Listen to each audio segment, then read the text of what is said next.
16 anos depois da última eleição que disputou, o ex-governador Paulo Afonso Vieira quer ser candidato a senador. No Cabeça de Político dessa quinta-feira, ele nos conta por que quer voltar à política.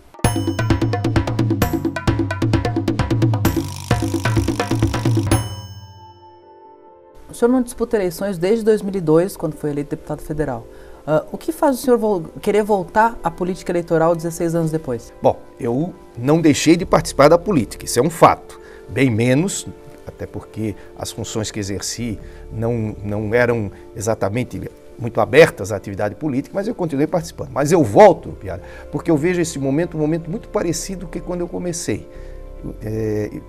Faria um paralelo, a necessidade de resgatar o Estado de Direito, as liberdades democráticas, o respeito à Constituição, aquilo que eu lutei na minha geração como jovem, na época contra o regime militar, para que nós tivéssemos o respeito à lei, né, a primazia do cidadão, e eu vejo hoje isso em perigo no Brasil. Eu não estou aqui filosofando, não, eu vejo hoje isso em perigo. O perigo não vem da farda, como era nos anos 50, 60, vem de instituições hoje que se hipertrofiaram e querem sobrepujar o poder popular, o voto, a cidadania. E eu me insurgi, eu quero ser senador, sou pré-candidato a senador, melhor dizendo, porque eu acho que eu posso colaborar como fiz no passado como jovem.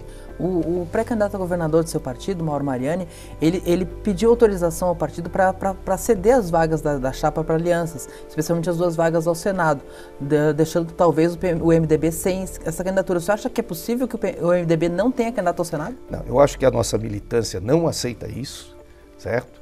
E digo também sinceramente que eu vou disputar essa indicação. De qualquer forma, eu não estou escondendo isso do Mauro ou de quem quer que seja. E aproveito para dizer que eu me insurjo, eu fico indignado que o nosso MDB nesse momento está mendigando coligação. Nós estamos literalmente mendigando coligação e nós não precisamos disso.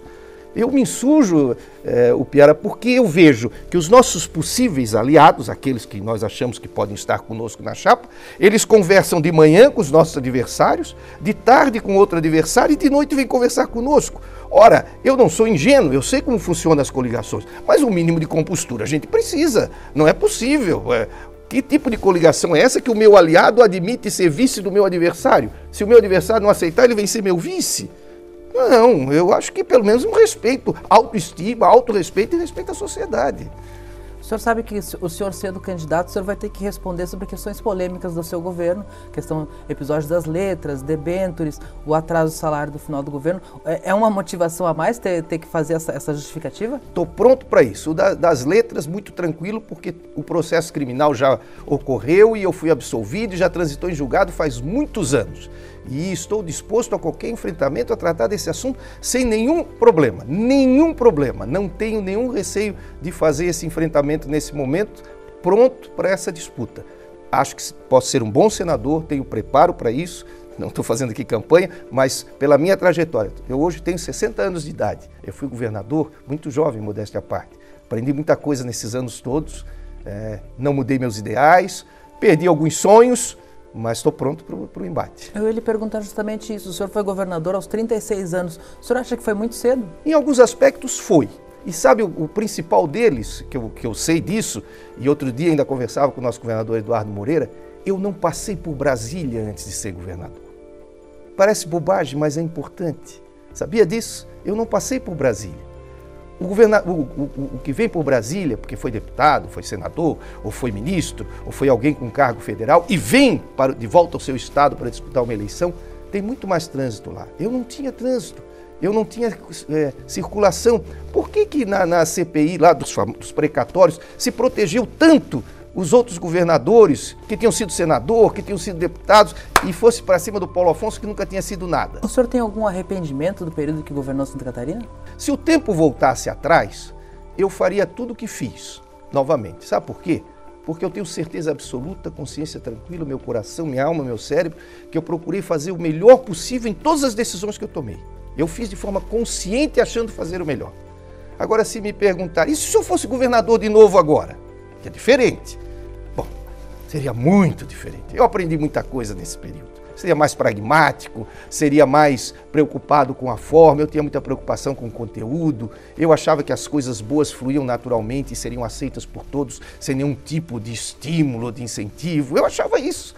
Hoje eu já sei que a gente precisa convencer as pessoas mesmo das coisas boas. As operações das letras do Invesc, elas resultaram em dívidas bilionárias para o Estado. O senhor vê essas operações como um fracasso? Não, porque eu me pergunto até hoje, em relação às letras, por que não foi feita a rolagem como foram feitos pelos outros estados? Por que não foi usada a autorização do Senado Federal? E eu sempre cito o exemplo, Piara. O Eduardo Campos, falecido ex-governador de Pernambuco, foi o nosso muso, o nosso referencial na operação das letras. Nós copiamos a operação de Pernambuco.